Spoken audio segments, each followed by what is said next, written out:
सिद्धाणं नमो आयर्याणं नमो उवज्जायाणं नमो लोये सौवसाहुणम् एषो पञ्चणमुक्कारो सौवपावपणासनो मङ्गलाणं च सौवेशिं परमं हवै मङ्गलम् ॐ नमो हरिहन्ताणम्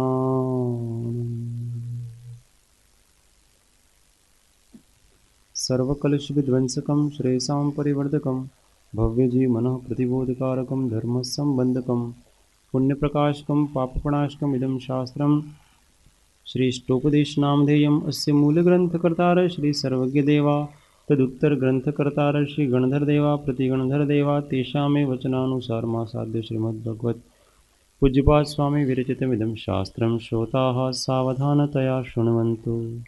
मङ्गलं भगवान् वीरो मङ्गलं गौतमो गणे मङ्गलं कुन्दकुन्दाद्यो जैनधर्मोऽस्तु मङ्गलम् सर्वमङ्गल्यमाङ्गल्यं सर्वकल्याणकारकं प्रधानां सर्वधर्माणां जैनं जयतु शासनं जैनं जयतु शासनम्।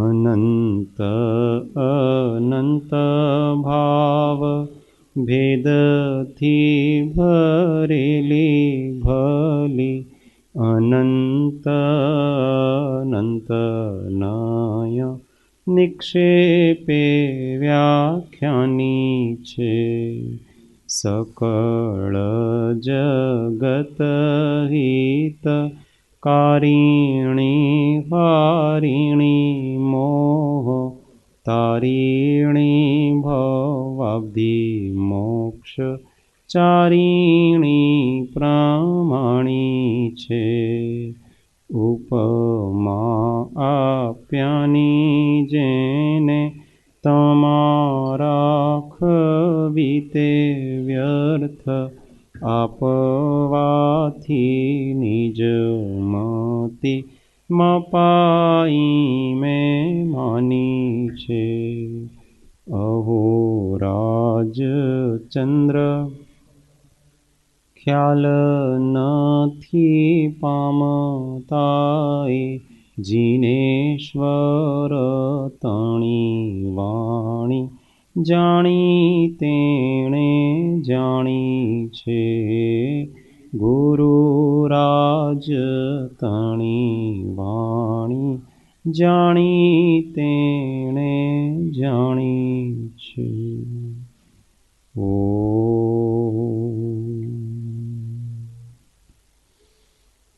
जय सद्गुरुवंदन।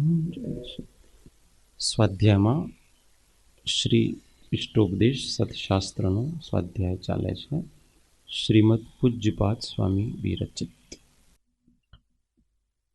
ગાથાનું પારાયણ કરીએ। ગાથા 1 બધા સાથે। यस्य स्वयं स्वभावाप्तिरभावे कृत्स्नकर्मणः तस्मै संज्ञानरूपाय नमोस्तु परमात्मने। योग्योपादानयोगेन दृषदः स्वर्णतामता द्रव्यादिस्वादिसम्पत्ता वात्मनोऽप्यात्मता मता। वरं व्रतैः पदं देवं नाव्रतेर्वत नारकं छायातपस्थयोर्भेदः प्रतिपालयतोर्महान्। यत्र भावः शिवं दत्ते द्योः कियद्दूरवर्तिनि यो नयत्याशु गव्यूतिं क्रोशार्धे किं ससीदति। ऋषिकजमनातङ्कं दीर्घकालोपलालितं नाके नाकोकसां सौख्यं नाके नाकोकसामिव। वासनामात्रमैवैतत् सुखं दुःखं च देहिनां तथा युद्वेज्जयन्ते ते भोगा रोगा इवापदि।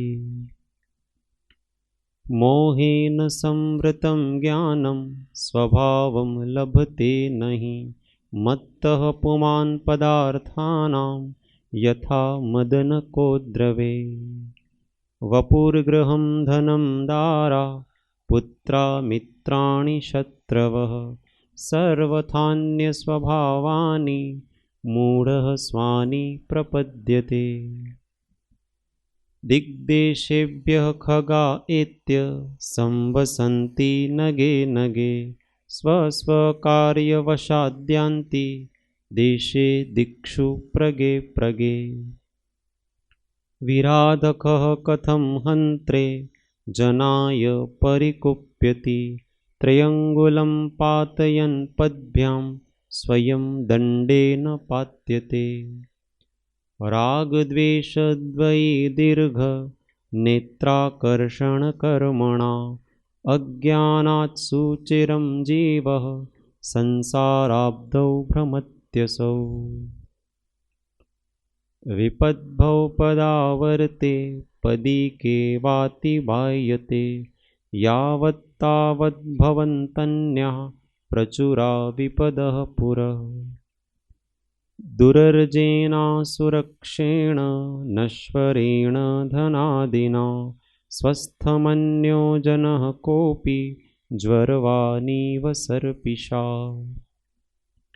विपत्तिमात्मनो मूढः परेषामिव नेक्षते दह्यमानमृगाकीर्ण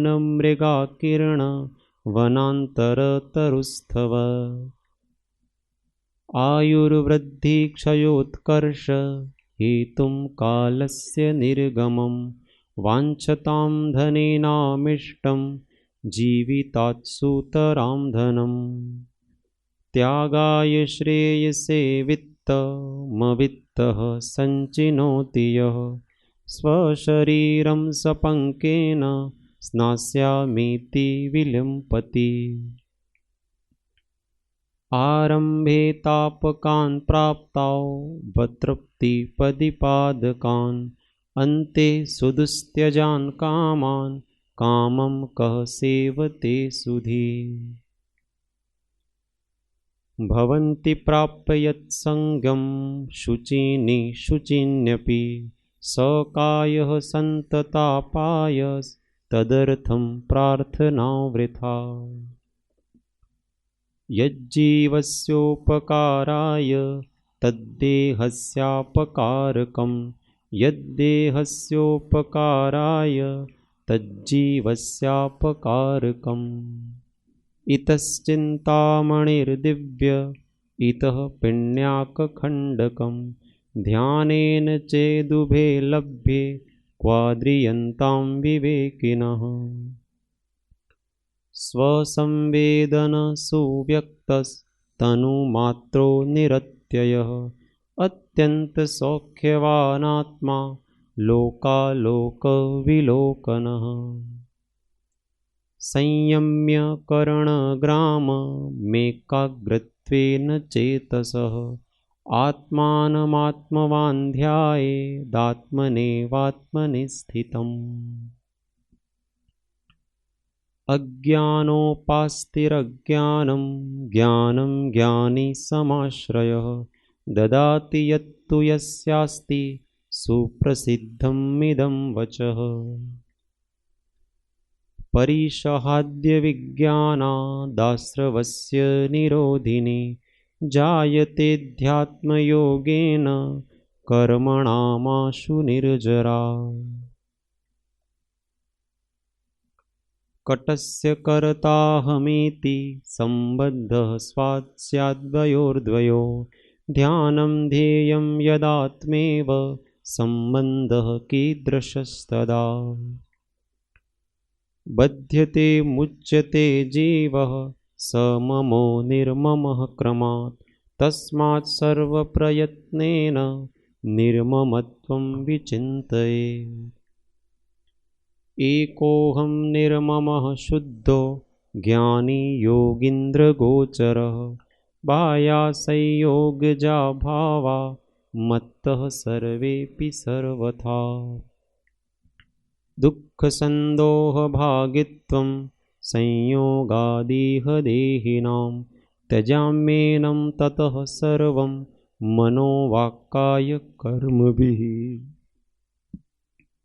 न मे मृत्यु कुतो भीतिर्न मे व्याधि कुतो व्यथा नाहं बालो न वृद्धोऽहं न युवेतानि पुद्गले। भुक्तोज्झिता मुहुर्मोहान् मया सर्वेऽपि पुद्गलाः उच्छिष्टेष्वितिष्वद्य मम विज्ञस्य का स्पृहा। कर्म कर्म हिता बन्धि जीवो जीवहितस्पृह स्वस्वप्रभावभूयस्त्वे स्वार्थं को वा न वाञ्छति। परोकृतिमुत्सृज्य सोपकारपरो भव उपकुर्वन् परस्याज्ञो दृश्यमानस्य लोकवत्। गुरूपदेशादभ्यासात् संवित्ते स्वपरान्तरं जानाति यः स जानाति मोक्षसौख्यं निरन्तरम्। ओम। तो હવે કે છે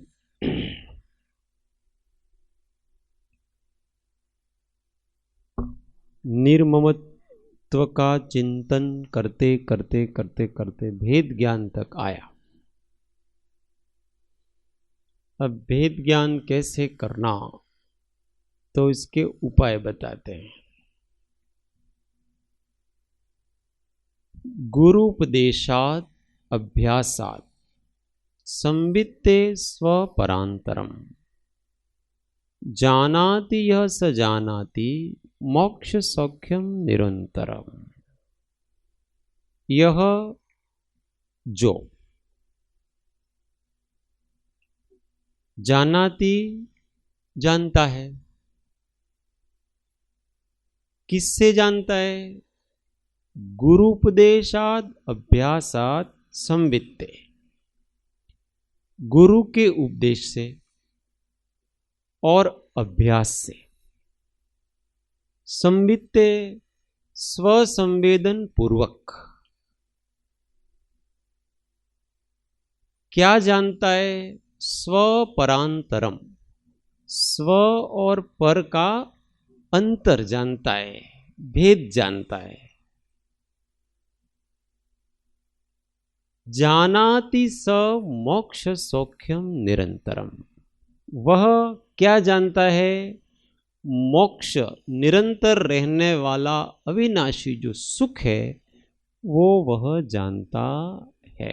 इस प्रकार से इसका अर्थ है। अर्थ की वृत्ति वैसे हो कि जे पुरुष, पुरुष એટલે આત્મા, પુરુષ એટલે જ્યારે જ્યારે પુરુષ કહેવામાં આવે છે એટલે આગમમાં પુરુષનો અર્થ આત્મા થાય છે। એટલે સ્ત્રી પુરુષથી સંબંધ નથી। અહીંયા જે પુરુષ ગુરુના ઉપદેશથી અને આગમના અભ્યાસથી સ્વસંવેદનપૂર્વક સ્વ અને પરનું અંતર જાણે છે, એટલે સ્વ અને પરને જાણે છે, ભેદ કરે છે, તે અવિનાશી મોક્ષ સુખને જાણે છે। એવો આ श्लोकનો अर्थ છે। अब इसमें बताते हैं कि 3 साधन है जानने के। एक तो गुरु का उपदेश, एक अभ्यास, आगम का अभ्यास और स्वसंवेदन। तो स्वसंवेदन तो साध्य है और 2 साधन है, गुरु का उपदेश और आगम का अभ्यास, ये साधन है। और संवित्ते स्वसंवेदन ये तो साध्य है, अथवा आत्मा का साधन स्वसंवेदन है और पर साधन की अपेक्षा ये 2 साधन है। पर ये तीनों आवश्यक हैं। सबसे पहले गुरु का उपदेश चाहिए, क्यों चाहिए गुरु का उपदेश? शास्त्र पढ़ करके हम भेद ज्ञान कर सकते हैं कि नहीं कर सकते हैं? तो इसमें तो लिखा है अभ्यासात, मतलब आगम का अभ्यास से भी कर सकते हैं, नहीं कर सकते ऐसा नहीं है। यस, तो सबसे पहले गुरु उपदेश क्यों लिखा? कि देशना लब्धि है वो गुरु उपदेश पूर्वक आती है। देशना लब्धि किसे कहते हैं? तत्वज्ञानी गुरु का मिलना और उसके उपदेश का मिलना और उसके उपदेश को धारण करने की सामर्थ्य प्रकट होना, ये तीन बातों से देशना लब्धि पूर्ण होती है। पहला क्या? तत्वज्ञानी गुरु का संयोग मिलना, फिर उस तत्वज्ञानी से तत्वज्ञान का उपदेश मिलना, और फिर उस उपदेश को अपने हृदय में धारण करने की योग्यता। ये तीनों मिलकर के देशना लब्धि होती है। अब अनादि काल से जो मिथ्या दृष्टि जीव है उसको देशना लब्धि के बिना कभी भी सम्यक दर्शन होता नहीं। अनादि मिथ्या दृष्टि की बात चल रही है, और वो देशना लब्धि प्रत्यक्ष गुरु के समागम से ही होगी। आचार्य आदि जो तत्वज्ञानी हैं उसी से होगी। पहली बार जिसको देशना लब्धि होती है वो देशना लब्धि कभी भी निसर्गात नहीं होगी, अधिगमज ही होगी। ख्याल आवे छे? दो प्रकार से देशना होती है, एक अधिगम और एक निसर्गज। अधिगम का मतलब गुरु के उपदेश पूर्वक, तत्वज्ञानी के उपदेश से जो बोध मिलता है, और निसर्गज मतलब तत्वज्ञानी नहीं है और इसके अतिरिक्त शास्त्र पढ़ करके अथवा जिन प्रतिबिंब को देख करके अथवा कुछ अन्य प्रकार से कोई कल्याणकों को देख करके, जाति स्मरण से, अनेक प्रकार से तत्व ज्ञान का उद्भव हो सकता है। परंतु वो किसको?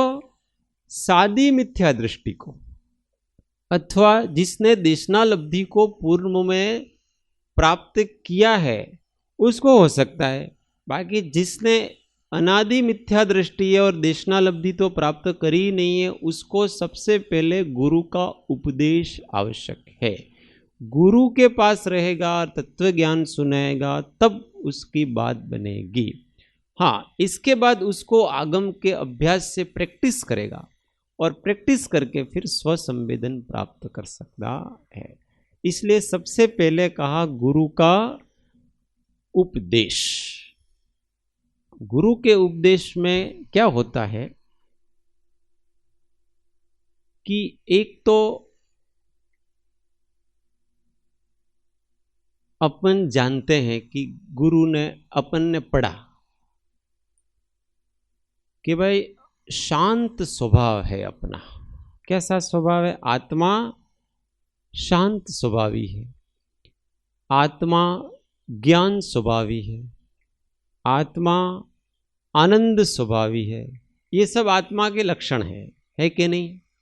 आत्मा विनय स्वभावी है, आत्मा आर्जव स्वभावी है, आत्मा क्षमा स्वभावी है, आत्मा तप स्वभावी है। ये सारे अपने लक्षण हैं आत्मा के। अब ऐसा सुना, परंतु जिसने कभी भी शांति क्या होती है, तब भाव क्या होता है, क्षमा भाव क्या होता है, आनंद भाव क्या होता है, ज्ञान भाव क्या होता है, ये पता ही नहीं है उसको। केवल इन शब्दों से पता नहीं चलेगा, उसको कहीं न कहीं वो भाव प्रकट प्रसिद्ध दिखना चाहिए, तो उसको लगेगा कि नहीं, अपन कहते कि आत्मा शांत स्वभावी है तो इसको कहते हैं शांति। तो वो प्रकट दिखना चाहिए, और प्रकट दिखता है वो कहाँ दिखता है?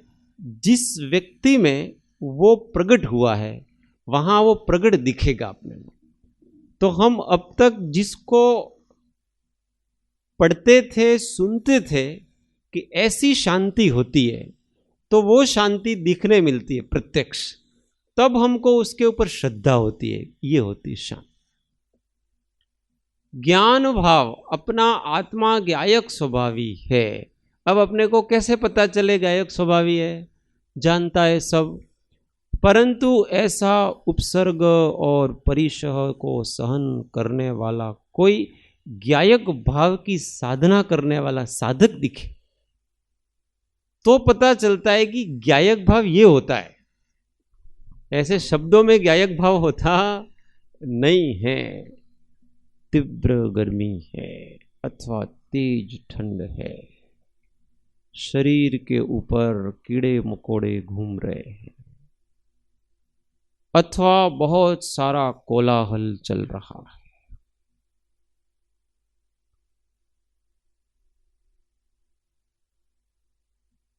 अथवा अनेक प्रकार के अपलाप चल रहे हैं, निंदा हो रही है, प्रशंसा हो रही है, इन सब में अचल अकंप जो बैठा हुआ है, तब पता चलता है कि ये ज्ञायक भाव होता है। इसको ज्ञायक भाव कहते हैं। जो शब्दों में सुना था हमने ज्ञायक भाव, वो ज्ञायक भाव प्रकट हुआ है। वहां जो प्रकट दिखता है तो पता चलता है कि इसको कहते हैं ये वस्तु। इसलिए गुरु चाहिए है, और गुरु में, आचार्य आदि में, धर्मात्माओं में ये प्रकट दिखता है, हर समय दिखेगा। कोई निंदा आदि कर रहा है तो किसी महात्मा के साथ में खड़े हैं तो उनका वर्तन देखना, कहीं इष्ट का वियोग हो गया तो किसी महात्मा के साथ बैठे हैं तो उनको देखना, तब पता चलता है कि समता भाव क्या होता है। कोई धर्मात्मा है और उसके परिजन की भी मृत्यु हो जाती है, पत्नी की मृत्यु हो, कि लड़के की मृत्यु हो, किसी भी मृत्यु हो, उस समय उसको देखना, तब ज्ञान भाव क्या होता है वो पता चलता है कि वास्तव में इस व्यक्ति ने ज्ञान भाव की साधना करी है, ज्ञायक भाव की साधना करी है, उसके अंदर किंचित भी विचलन नहीं आएगा। जैसा होना था वैसा ही हुआ। अब आगे क्या करना है उसकी बात करो। हो गया सो हो गया, ये सब दिखता है, और दिखता है तब जो उसके आसपास रहते हैं उसको लगता है कि ये है असल में ज्ञान, इसको ज्ञान कहते हैं। बाकी परिस्थिति आई और फिसल गया, उसको ज्ञान नहीं कहते। छोटी छोटी बातों में मोही हो गए, इसको ज्ञान नहीं कहते। ये मात्र तोटा और अटंत ज्ञान होता है।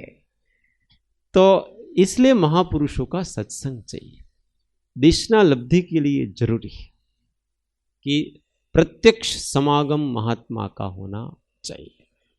अब कोई जीव ऐसा है कि पूर्व में इन सब का सेवन किया है, महात्माओं का सेवन किया है, प्रत्यक्ष देखा हुआ है, प्रत्यक्ष अनुभव भी किया हुआ है, ऐसा कोई जीव किसी कारण से अपने सम्यक्त्व भाव को, ज्ञान भाव को विस्मृत कर देता है, वमित कर देता है, ऐसा जीव किसी कारण से कहीं जन्म ले ले और बिना कोई ऐसा धर्माचार्य अथवा विशिष्ट ज्ञानी का संयोग से भी वो आगम से, पूर्व के अनुसंधान से, पूर्व की साधना से, वो आगम के अभ्यास से अथवा शास्त्र ज्ञान इत्यादि से, अथवा शास्त्र ज्ञान नहीं हो तो भी कोई अन्य निमित्त पा करके वो आत्मा का अनुसंधान कर लेता है।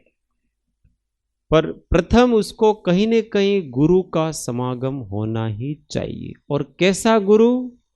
तथा रूप यथा योग्य गुरु। इसलिए अपने आगम में हमेशा निर्ग्रंथ गुरुओं की परिपाटी है कि जो निर्ग्रंथ गुरु होता है उसका बाह्य और अंतर दोनों एक जैसा होता है। वहां आत्मा प्रकट दिखता है, अपने को कोई दिमाग नहीं लगाना पड़ता है कि वहां तो साक्षात दिख रहा है कि हमेशा ज्ञान भाव में ही रहते हैं, अनुकूलता हो कि प्रतिकूलता हो, समता कभी टूटती नहीं है। ज्ञायक भाव का लक्ष्य अनुसंधान ये कभी टूटता नहीं है। कहीं भी राग नहीं, कहीं भी द्वेष नहीं, ये यहां प्रत्यक्ष दिख रहा है, इसलिए आसानी से उसको श्रद्धा हो जाती है। ये आत्मा है, इसको आत्मा कहते हैं, इसको ज्ञान कहते हैं, इसको शांति कहते हैं, इसको संयम कहते हैं। ये सारी चीजें अपने को, इसलिए जितना हो सके धर्मात्माओं का समागम करते रहना चाहिए और उसमें वो ढूंढने का प्रयत्न करना चाहिए। इनका समत्व भाव कितना है वो ढूंढने का प्रयत्न करना अपने को। उस समत्व भाव से ही साधक की पहचान होती है। समत्व भाव जहां गया वहां साधक नहीं है, अथवा तो अभी वो साधना में थोड़ा नीचे आ गया है। समत्व भाव पे चढ़ा हुआ साधक हमेशा खिला हुआ, प्रसन्न, विषाद की रेखाएं नहीं है जिसके जीवन में। हमेशा जैसे वो फूल खिला होता है ना, ऐसा खिला हुआ रहता है, शांत रहता है, निराकुल रहता है। ऐसा चिंतन करते करते करते करते स्वयं अपने अंदर कमल खिलता है। सत्पुरुषों का चिंतन करते करे अपने अंदर सत्पुरुष खिलता है। कब खिलता है पता नहीं पड़ता है, इसी का नाम अभ्यास। अभ्यास नाम किसका कि आपके पास प्रत्यक्ष सद्गुरु नहीं है, उसका उपदेश नहीं है, तो अब उसके वचन है। वचन का अवलंबन लेकर के, वचन के भावों को पकड़ करके दशा को लक्ष्य बनाना। ये दशा, वारंवार उस दशा का स्मरण करना, चिंतन करना, मनन करना, उसकी भक्ति करना, तो वो दशा धीमे धीमे अपने ख्याल में आती है। ये दशा होती है। निराबादपणे जेनी मनोवृत्ति वया करे छे। उस वाक्य के रहस्य को समझो कि निराबादपणे जेनी मनोवृत्ति रया करे छे। कोई उदय उसके मन को डिगा नहीं सकता है, उसकी श्रद्धा को डिगा नहीं सकता है। ऐसा कोई उदय नहीं है उसमें, चाहे वो शुभ उदय हो अथवा अशुभ उदय हो, उसकी जो श्रद्धा है वो निरंतर अविच्छिन्न बह रही है। निराबादपणे जेनी मनोवृत्ति भया करे छे। संकल्प विकल्पनी जेने मंदता थी छे। उदय से विकल्प आता है और थोड़ा ऐसा भी होता है कि कर लूं, पर तुरंत अब ज्यादा संकल्प विकल्प चलता नहीं है। क्यों नहीं चलता है? समाधान युक्त चित्त हो गया है। चित्त में वस्तु के स्वरूप के प्रति कोई विपर्यास नहीं, इसलिए ज्यादा संकल्प विकल्प चलते नहीं हैं। क्यों? क्योंकि उसको प्रकृति, कार्य कारण व्यवस्था समझ में आ गई। अब जब समझ में आ गई है तो फिर काहे का शोक, काहे का दुख, किस बात का? थोड़ी देर उदय के कारण होता है तो हो, 5-10 मिनट में स्वस्थ हो जाता, नो प्रॉब्लम। ये ऐसा ही होना था, इसका कारण ये है। ये ज्ञानी के लक्षण है। निराबादपणे जेनी मनोवृत्ति वया करे छे। संकल्प विकल्पनी जेने मंदता छे। पंच विषय थी विरक्त बुद्धिना अंकुरो जेने फूट्या छे। ये कितनी अद्भुत। ये क्या है कि चौथे पांचवें गुणस्थान वाले की बातें कर रहे हैं, मुनि की बात नहीं कर रहे हैं, ये भी उसकी बात नहीं कर रहे हैं अभी। पंच विषय थी विरक्त बुद्धिना अंकुरो जेने फूट्या छे, कि पंच इंद्रियों के विषय है वो भोगने जैसे नहीं है, साव उदासीनता। अंकुर फूटे हैं, अभी संयम का अंकुर फूटा है, धीमे धीमे धीमे वो बढ़ेगा। ऐसे लक्षण बताए। बीजू कोई लक्षण है ख्याल છે? ક્લેશના કારણોને જેણે નિર્મૂલ કર્યા છે, અદ્ભુત। આ પત્રાંકોનું છે ને આમ ચિંતન કરો, સામાયિકમાં લેવા। ક્લેશના કારણોને જેણે निर्मूल કર્યા છે। कहीं पर भी क्लेश उत्पन्न होता है तो क्योंकि क्लेश के कारण ही समाप्त कर दिए ना। क्लेश का कारण क्या है? पदार्थों में इष्ट अनिष्टपना, ये क्लेश का कारण है, और उसने उसको नष्ट कर दिया है। बस अब कहीं इष्टपना नहीं, कहीं अनिष्टपना नहीं। जेम छे तेम वस्तु समझायु छे, समझायु छे એટલે ठीक है। थोड़ी देर कभी भूमिका से उदय से थोड़ा क्लेश हो जाता है वगैरह, ये होता है, ठीक है, 5-10 मिनट में उसका रफा दफा कर दिया। क्लेशना कारणोने जेने निर्मूल कर्या छे। આગળ શું છે? જેની एकमात्र शुद्ध वृत्ति छे। हाँ, आत्मा कहाँ चल रहा है? अंदर। एकमात्र उसकी अभिप्सा तो क्या है कि मेरे उपयोग को मैं कैसे भी करके निर्मल रखूं, राग द्वेष रहित रखूं। यही उसकी हमेशा प्रयत्न पुरुषार्थ होता है। ते प्रतापी पुरुषो जयवंत वर्तो। पछी लख्यू आपणे तेवा थवानो प्रयत्न करवो जोईए। કેટલી અદ્ભુત વાત લખી છે। આપણે તેવા થવાનો પ્રયત્ન કરવો જોઈએ, અને કરવો જ જોઈએ। અને જ્યાં સુધી આ પ્રયત્ન નહીં ચાલુ થશે ત્યાં સુધી સંસાર ઊભો ને ઊભો છે। ક્લેશના કારણો ઊભા ને ઊભા છે। अपने अंदर ज्ञानी को ढूंढना, बस 100 बातों की एक बात, हर एक के अंदर एक ज्ञानी है, उसको ढूंढे अपन और उसको ढूंढ के निकाले, और हमेशा उस ज्ञानी के आदेश से चले। अज्ञानी के आदेश से बहुत चले अपन, अपने अंदर अज्ञानी भी बैठा हुआ है और ज्ञानी भी है, दोनों अपने पास। हम अज्ञानी से बहुत चले, अब हमको उसके हिसाब से चलना नहीं, अब ज्ञानी को हाजिर करना हमेशा। बस तो ये गुरु उपदेशाद अभ्यासाद, इस प्रकार का जिसको होता है उसको स्वसंवेदन प्रकट होता है। स्वसंवेदन प्रकट होता का अर्थ क्या है? कि उसको हमेशा उसका उपयोग स्वात्माभिमुख रहता है। वो कभी भी होच पोच नहीं होगा, कभी भी आकुल व्याकुल नहीं होगा, परिस्थितियों से कोई किसी प्रकार का उसको बाधा नहीं पहुंचेगी, एकदम जीवन में शांति है, निराकुलता। कभी कोई उसको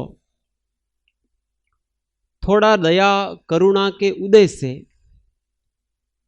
किसी को अच्छा करने की भावना जागती है, ये जागती है, सहज जागती है, छठे गुण स्थान तक ये सारी चीजें होती है। उसमें प्रवृत्त होता हुआ दिखता है, उसके लिए थोड़े काम करता हुआ दिखता है, उसमें भी स्वार्थ तो अपना ही साध रहा है, परंतु फिर भी एक करुणा बुद्धि है, इसलिए वो दिखता है। उसमें कदाचित हमको ऐसा लगे, देखो ये कितने काम धंधे कर रहे हैं, ये कर रहे हैं, वो कर रहे हैं, ऐसा कर रहे हैं, पर वास्तव में ज्ञानी है वो तो कुछ नहीं कर रहा है। ये तो उसके उदय के कारण से थोड़ा करेगा, जब तक थोड़ा तीव्र उदय है ना ऐसे करुणा का इत्यादि का, तब तक वो करेगा, फिर संसार का स्वरूप पता चल जाएगा ना, फिर वो भी ठंडा पड़ जाएगा। अभी तो उसके थोड़ा दया करुणा भाव का थोड़ा ऐसा आ रहा है ज़्यादा, पर वो भी ठंडा पड़ जाएगा। क्योंकि ऐसा होता है कि पहले पहले जो आत्मदृष्टि जागती है तो संसार के लोगों के प्रति उसको बहुत दया आती है। आत्मदृष्टि ने प्रथम तो जग उन्मत्त जणाय, दृढ़ अभ्यास पछी काष्ट दशदवत थाय। तो ऐसा होता है, नया नया ज्ञान होता है ना उसको, तो उसको ऐसा अंदर का मामला ऐसा है, वस्तु का स्वरूप तो ऐसा है। वो इन संसार के लोगों का क्या होगा, कहाँ कहाँ पड़े हुए हैं बेचारे, कहाँ कहाँ जाएंगे, कौन कौन सी गतियों में भटकेंगे, ऐसा उसको पहले पहले होता है। फिर उसको थोड़ा प्रयत्न भी करता हो, मैं थोड़ा इसको भी जरा लाइन पे लगा दूँ, उसको भी लाइन पे लगा दूँ, इसको लाइन पे लगा दूँ, ऐसा ये होता है। ये चौथे पांचवें, चौथे में ज़्यादा होता है, पांचवें में थोड़ा कम होने लगता है, और छठे में फिर थोड़ा और कम होने, ये कम होते हो, ये ज़्यादा नहीं होते हैं। आगे के आगे गुण स्थानों में ये कम होते जाते हैं। जैसे जैसे वो आगे के नियम व्रतों में संयम में बनता जाता है, वैसे स्वरूपनिष्ठ ज़्यादा होता है और बाहर की प्रवृत्तियां उसकी कम होती जाती हैं। पर यह भूमिका के अनुसार उसको होता है। फिर जब पता चलता है ना उसको कि यार ये सब तो स्वचालित व्यवस्था है, ये सब स्वचालित ही है, मेरे प्रयत्न करने से ये सब सुधर गए हैं अथवा इतनी प्रभावना हुई है, ऐसा अपेक्षा से सत्य है, सर्वथा परमार्थ से ये सत्य नहीं है। क्यों? क्योंकि जिसका जिस प्रकार से कल्याण होना होता है उसका उस प्रकार से होना तय है। अब आपके निमित्त से होना हो तो आपको ऐसे भाव आएंगे किसी के प्रति, सामने वाला ऐसा योग्य पात्र होगा और आपको भी उसके प्रति इस प्रकार के सहज प्रेम के, करुणा के, दया के भाव आएंगे और वो हो जाएगा। ये सब होता है, करते नहीं है। अज्ञानी करता है और ज्ञानी के सब होता है। और इसके बाद उसको जब वस्तु स्वरूप पता चल जाता है तो फिर वापस स्वरूप निष्ठ हो जाता है कि भाई मेरे निमित्त से जो होना होगा वो तो होगा ही होगा। अब क्या, फिर आगे के गुण स्थानों में आरोहण करने लगता है। ऐसा वस्तु का स्वरूप जान करके हमेशा वो ज्ञानी क्या होता है कि प्रशम भाव में रहता है और समा करके रहता है। समझाते समाया तो संवित्ते, इस प्रकार से संवित्ती जाती है। हाँ, माइक में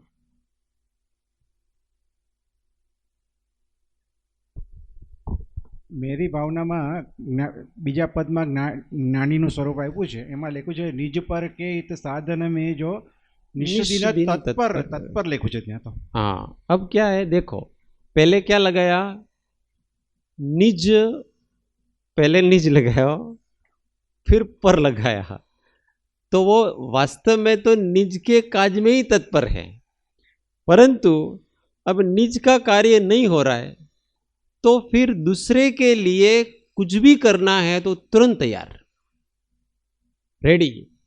आपको मेरी आवश्यकता है, यस चलो मैं रेडी हूं, मेरा काम इतना मेरे जो हो गया उतना तो हो गया, अब मेरे पास समय है, आप जो कहो वो करूंगा। अपने को संभालते संभालते दूसरे के लिए जितना बन पड़ता है उतना वो सब कर लेता है, यहां तक कि दूसरे के लिए अपने प्राण देने पड़े तो वो प्राण भी दे देता है, एक क्षण का भी इंतजार नहीं करता है वो व्यक्ति।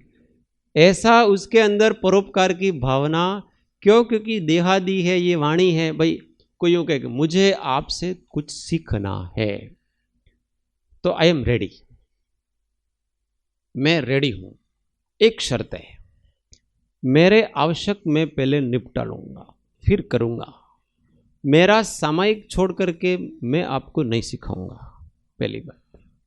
मेरी पूजा छोड़ के मैं आपको, अथवा जिसके जो भी हैं वगैरह, वो नहीं, मेरे हो जाएंगे, इसके बाद मेरा जितना समय वो आपके लिए, तो सारा समय देगा, भले शरीर थोड़ा क्षीण हो जाए, अपनी शक्ति को थोड़ा और अधिक लगाना पड़े, तो भी अपना समय निकालेगा सारा और उसके लिए तत्पर, एक व्यक्ति के लिए भी तत्पर हो जाता है। एक व्यक्ति भी ऐसा आया कि मुझे आपके 8 दिन चाहिए, आई एम रेडी, पहले मैं मेरा बैलेंस कर लेता हूँ सारा, किस प्रकार से क्या है। मतलब जिसको भी आवश्यकता लगती है उसकी, उसको लगता है कि इसे मेरी आवश्यकता है, वो उसके लिए तत्पर है।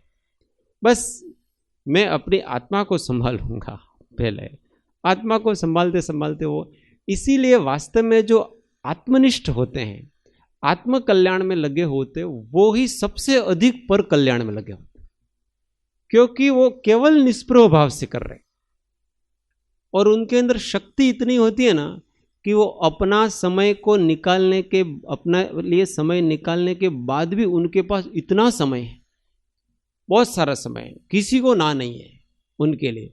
आपको जो वेलकम, बस समय हम सेटिंग करेंगे, उसके समय आप आ जाना।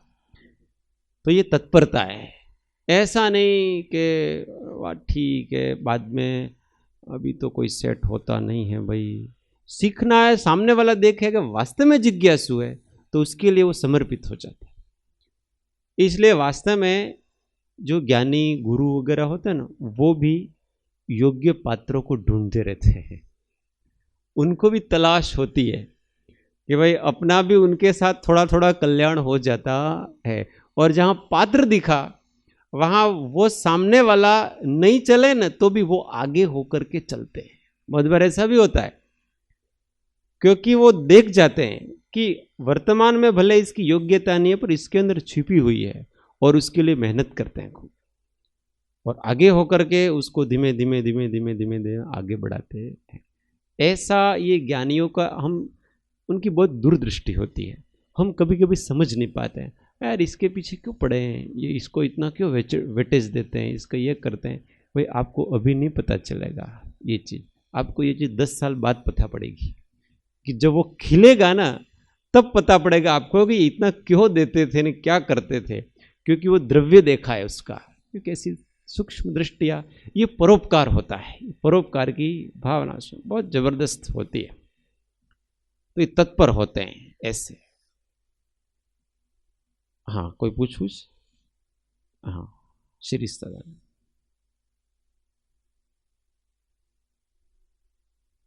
आपका एग्जाम्पल याद आता है, साहिब जी के पास आप जब गए थे शुरू में, तो आपको इतना टाइम मिलता था।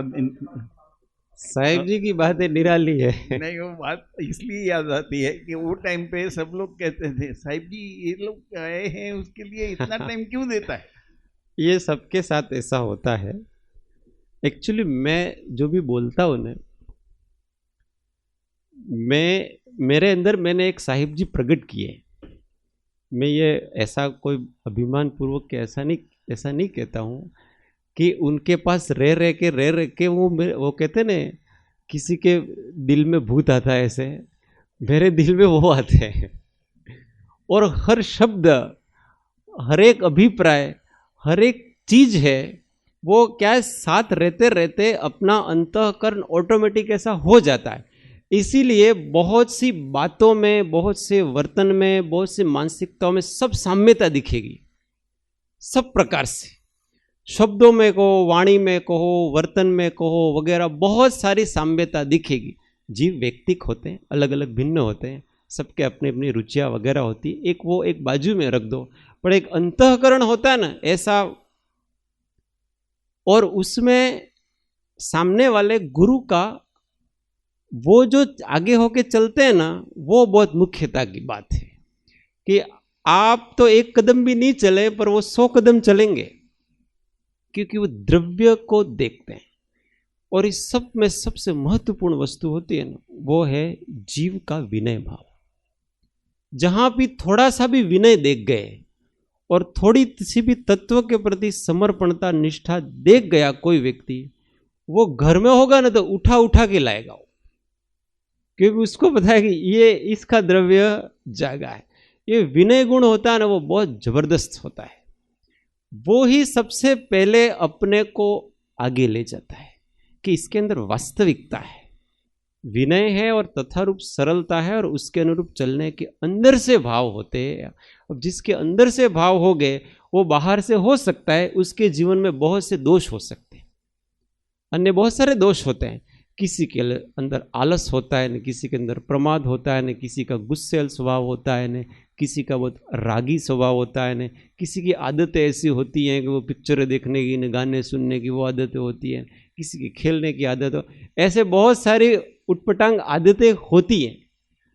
वो गौण करेगा व्यक्ति, भाई इसके अंदर मामला, अंदर का मामला विकास, वो भवितव्यता उसकी पक्की है, इसलिए अब वो पकड़ लेगा और आगे होकर मेहनत करते हैं। एक एक को बनाने में बहुत मेहनत करनी पड़ती है, ये कोई सामान्य वस्तु नहीं होती है। किसी को नीचे से बहुत ऊपर उठाना ना, तो इसके लिए बहुत मेहनत करना पड़ता है।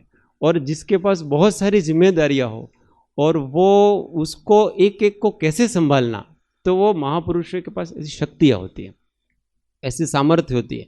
वो समूह को भी संभालता है और एक को भी संभालता है, एक एक को संभालता है, एक एक का ज्ञान होता है, क्योंकि आत्मा की ऐसी निर्मलता आ जाती है, इतना सामर्थ्य आ जाता है, और ऐसी अंदर से अपने आप स्फुरणाएं जागती हैं ऑटोमेटिक।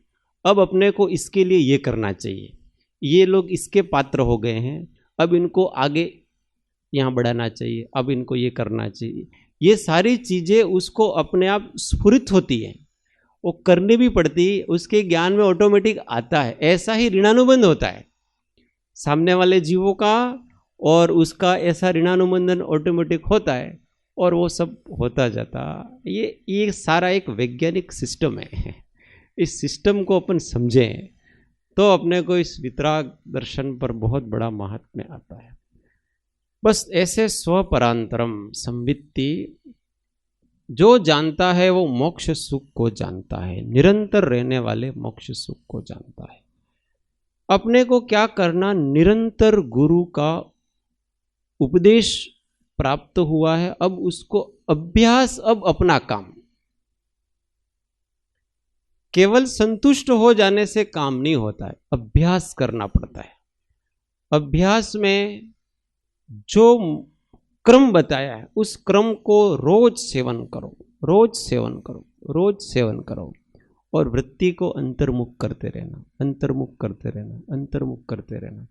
ये चीजें अपने जीवन में रोज वैराग्य को बढ़ाना, रोज प्रशम भाव को बढ़ाना, और अपने ऊपर आत्मनिरीक्षण करते रहना, रोज बढ़ते रहना चाहिए। बीच बीच में ऐसे जीवन में ऐसे आएंगे कि जिसमें थोड़ा उतार चढ़ाव ये आता रहता है, पर फिर भी जिसको अंदर से एक बार आत्मा को जानना का, अनुभव करने का जाग गई इच्छा, उसको फिर बहुत प्रपंचों में पड़ेगा ना, तो भी वो सुलट जाएगा, क्योंकि वह मन नहीं लगेगा ज्यादा उसका, क्योंकि अभी मन श्रद्धा कहीं और लगी हुई है, तो वो सब प्रपंच लगेंगे उसको। ऐसा अगर अपने को होता है कि मैं माया जाल में फंस गया हूं, अब इस माया जाल से कैसे निकलूं, तो ये अपने लिए कल्याणकारी ऐसा होना चाहिए। और जिसको यूं लगता है कि अपने अभी तो सुखी हैं, अभी कोई दिक्कत नहीं है अपने को, कोई टेंशन नहीं है अपने को, तो अब ठीक है, सब बराबर चल रहा है, तो अभी मामला गड़बड़ चल रहा है। हाँ, अभ्यास એટલે શ્રુતનો અભ્યાસ અને ચારિત્ર સુધારણાનો પણ અભ્યાસ, दोनों प्रकार का अभ्यास। अभ्यास का मतलब एक तो आगम का अभ्यास करो, और दूसरा श्रद्धा का अभ्यास करो, कि जो बार बार श्रद्धा बढ़े वो क्रियाएं करते रहो। देव पूजा, गुरु उपासना, ये कर, इस श्रद्धा बढ़ती है। और फिर अपने कषायों को घटाने की, वृत्ति को क्षय करने की, ये चारित्र का अभ्यास है। ऐसे 3 प्रकार का अभ्यास हमेशा करना चाहिए। ज्ञान का अभ्यास, अब आगम का अभ्यास इसलिए कहा कि उस आगम के अभ्यास से तीनों चीजें हो जाती है, इसलिए मुख्य यहाँ आगम का अभ्यास ऐसा कहा। वो क्योंकि आगम का अपन गहन अभ्यास करते जाएंगे तो अपनी जो विपरीत मान्यताएं हैं, अंदर की जो ग्रंथियां हैं, वो सब धीमे धीमे खुलती जाती, ऑटोमेटिक खुल। अच्छा ऐसा है, वो ऐसा है, वो ऐसा है, हमको इस प्रकार से अहोभाव आता जाता है। ये क्या है, आपके मिथ्यात्व को तोड़ रहा है धीमे धीमे। अभी हम वो स्वामी जी ने वो क्लास में बैठते थे ना, तो जैसे जैसे थोड़ा थोड़ा सूक्ष्म में जाते वो आश्चर्य हो, ऐसा तो कभी नहीं सुना भाई, ऐसा अंदर का मामला है क्या? तो ये ऐसा है, ये क्या है, ग्रंथियां खुल रही है आपकी, वो मिथ्यात्व वो जा रहा है धीमे धीमे, गहन में जाओगे ना तो इससे जाता है, और भाव सहज ही अपने निर्मल होते हैं, ऑटोमेटिक। कषाय वृत्ति मंद होती है, कोई इच्छा होती नहीं है। वो जो हमारा स्वाध्याय चलता था तो वो अल्पाहार को मुझे कहना पड़ता था कि भाई आप लोग अल्पाहार करने जाओ, नहीं तो कभी 8:30 बज जाते थे न, कभी वो चलो आज तो नहीं करना, वो छोड़ देते थे न। ये स्थितियाँ बन जाती है उस समय कि 2-2 घंटे बैठे हैं पर कोई नहीं, बस गहराई में जाना, गहराई में जाना है। ये इंद्रियों के विषय ने कहाँ बैठे हैं, नीचे बैठे हैं। और वैसे तो बैठा हूँ तो आधा घंटा भी नहीं बैठ सकते, 2-2 घंटे बैठे हुए हैं, आसन भी नहीं बदल रहे, अथवा बदल रहे तो मैंने आसन बदला कि नहीं बदला पता ही नहीं है, कि मैंने इतने में कितनी बार आसन बदल लिया वो भी पता ही नहीं है, क्योंकि सारा कंसंट्रेशन कहाँ है, गहराइयों में सारा सारा। फिर वो लिखने में उसका, इस प्रकार से आगम का अभ्यास करने से ज्ञान भी बढ़ता है, सम्यक्त्व भी बढ़ता है और चारित्र भी बढ़ता है। इसलिए आगम का अभ्यास है वो चिंतामणि है एक प्रकार का, उसमें लगे रहो तो ये एक प्रकार का सुरक्षा कवच है अपने। उस कवच में व्यक्ति हमेशा सुरक्षित रहता है, कहीं पर भी जाता नहीं है, कवच। इसलिए आगम का अभ्यास मुख्य का है, बाकी उसमें ही सारी चीजें आ जाती है। तो इस प्रकार से ये तीनों के द्वारा जो स्वसंवेदन करता है उसको आत्मा का अनुभव होता है।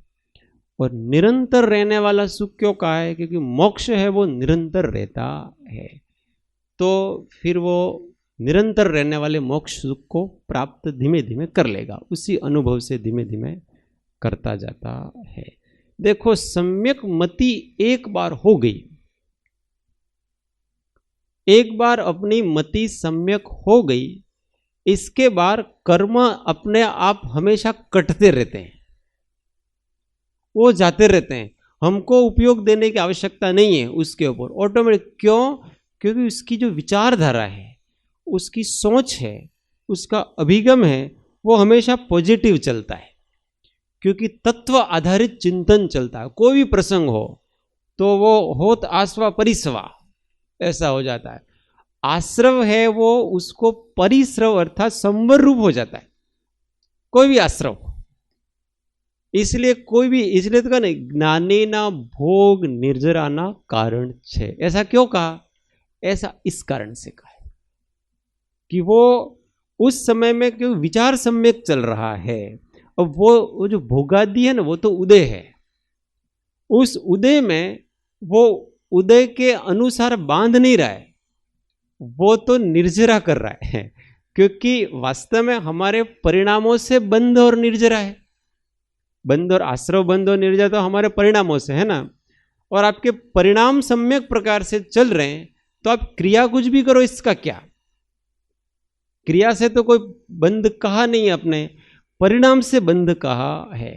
तो हम कुछ भी करें, हमारे परिणाम सम्यक हैं, उपयोग सम्यक दिशा में लग रहा है, तो फिर कोई दिक्कत नहीं। हमारी कोई निंदा कर रहा है और हम ऐसे शांति से बैठे हैं, ठीक है, कि एक व्यक्ति तो विवशता से बैठा है, अब मैं इसको कुछ कर ही नहीं सकता हूं, मुझे मौका मिलेगा तो बाद में इसको देख लूंगा। तो ये तो क्या है, बैठा हुआ भी हो, कोई प्रतिक्रिया नहीं कर रहा है, बैठा हुआ बांध रहा है। और एक व्यक्ति क्या है, ज्ञाता दृष्टा हो करके बैठा है, ये ठीक है, पूर्व कर्मोदय से बोल रहा है, भाई बोलो, और कुछ और बोलना तो और बोलो, और निकालो, आपको क्या निकालना है। वो क्या कर रहा है, अब संवर कर रहा है, उसी क्रिया में वो संवर कर रहा होता, ऐसा होता है और ऐसा ही होता है। हाँ, ऐसे बहुत अनुभव साहिब जी के जीवन में हुए हैं। हाँ, जो भी कुछ ऐसे जो नहीं बोलना चाहिए बोलते हैं, साहब जी शांति से। हाँ, शांति बहुत बार से। सुना है, सब बहुत बार। और कहते हैं योग्यता देख के वो जो गुरु का उपदेश वैसे निकलता है तो ऐसा हाँ। मैंने वर्णी जी महाराज के उसमें देखा था, जी और एक समनभद्र महाराज और हाँ। आचार्य श्री के बारे में एक दो बार ऐसा। तो जब साहेब जी और अपन सब जाते थे तो इतने खिलते थे, इतना आगम का अभ्यास कराते थे। हाँ ऐसे मौन रहे, ज़्यादा नहीं बोलते थे, पर ऐसे को लगते हैं जिज्ञासु आए हैं, योग्य इनको बहुत ऐसा अंदर से बहुत जिज्ञासा है। तो इतने खिलते थे, वो भी 1-2 घंटे तक स्वाध्याय करते रहते थे। बराबर, वो कोई मिलना चाहिए ना बोले, बाकी चुप, बाकी कुछ नहीं, क्योंकि वो योग्यता पहचान लेते, उनके प्रति कोई द्वेष नहीं होता है किसी के प्रति, परंतु अनावश्यक अपव्यय नहीं करना शक्ति का, क्योंकि जानते हैं कि इस पर्याय में इसकी यहाँ से अधिक योग्यता नहीं है। देखो, एक होती है त्रैकालिक योग्यता और एक होती है तात्कालिक योग्यता।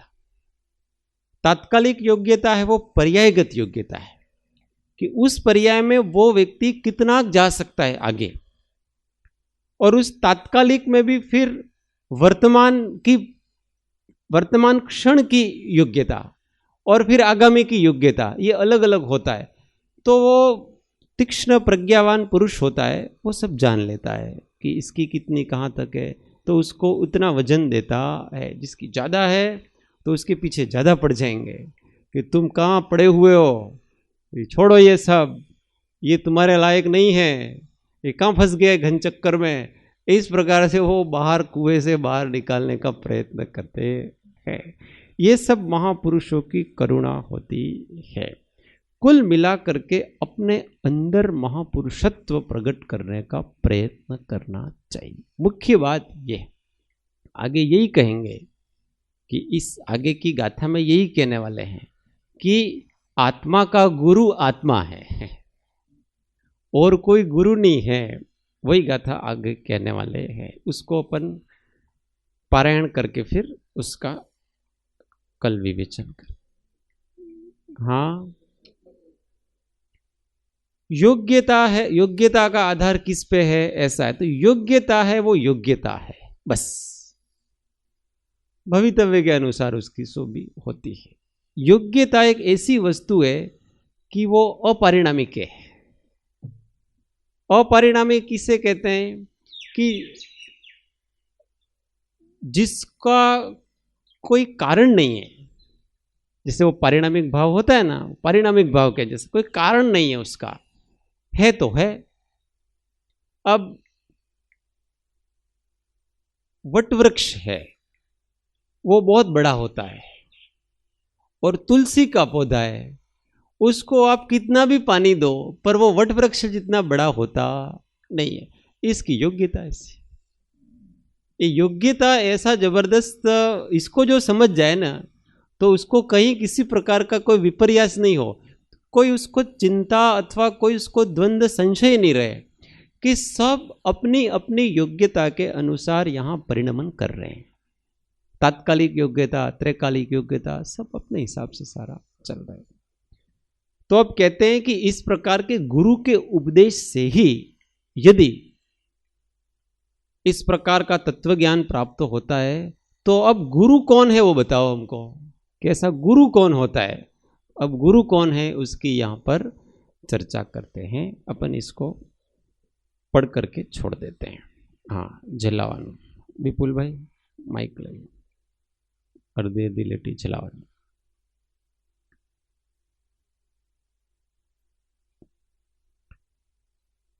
स्वस्मिन् सदभिलाषित्वा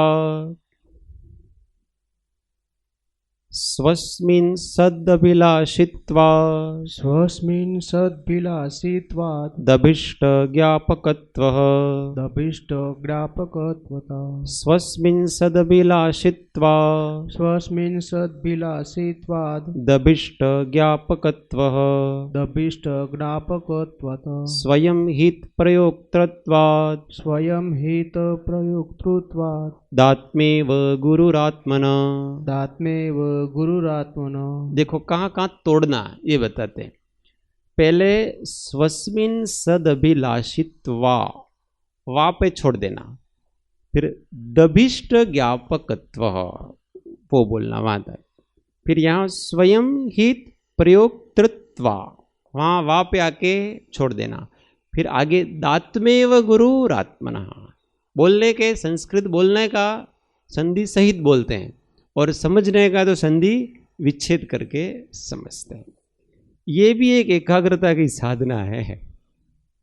स्वस्मिन् सदभिलाषित्वा स्वस्मिन् सद्भिलाषित्वा दभिष्ट ज्ञापकत्वः दभिष्ट ज्ञापकत्वः स्वयं हित प्रयोक्तृत्वा स्वयं हि प्रयुक्तृत्वा दात्मेव गुरुरात्मना दात्मेव गुरुरात्मनः स्वस्मिन् सदभिलाषित्वा स्वस्मिन् सद्भिलाषित्वा दभिष्ट ज्ञापकत्वः दभिष्ट ज्ञापकत्वः स्वयं हित प्रयोक्तृत्वा स्वयं हि प्रयुक्तृत्वा दात्मेव गुरुरात्मना।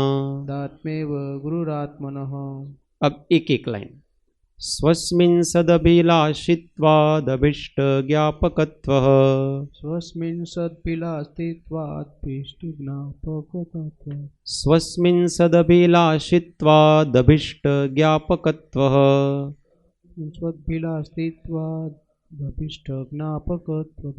Very good. स्वस्मिन् सदभिलाषित्वा दभिष्ट ज्ञापकत्वः स्वस्मिन् सद्भिलाषित्वा दभिष्ट ज्ञापकत्वः स्वयं हित प्रयोक्तृत्वादात्मेव गुरुरात्मना स्वयं हि प्रयुक्तृत्वादात्मेव गुरुरात्मनः स्वयं हित प्रयोक्तृत्वादात्मेव गुरुरात्मनः स्वयं हि प्रयुक्तृत्वादात्मेव गुरुरात्मनः। अभी બધા સાથે ધીમે ધીમે એકાગ્રતા से थोड़ा शांति से बोला।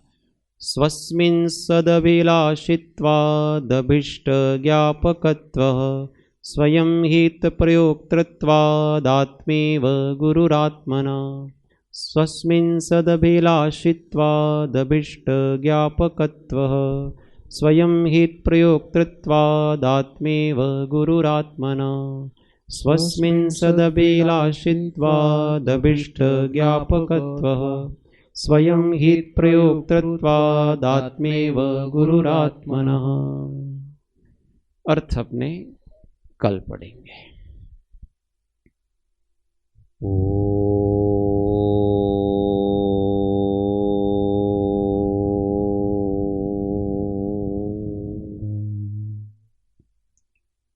जावाणी के ज्ञान से सूझे लोकालो सोवाणी मस्तक नमो सदा देत हूँ दो ही जिन वाणी भारती तो जपू दिन रेन जो तेरा शरणा लहे सो पावे सुख चैन देव भजू अरिहंत को गुरु सेवु निर्ग्रंथ दया धर्म पालूं सदा यही मोक्ष का पंथ।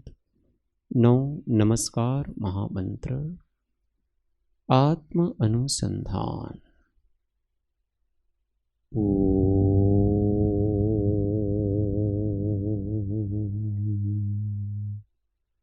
शांति शांति शांति। जय सद्गुरु।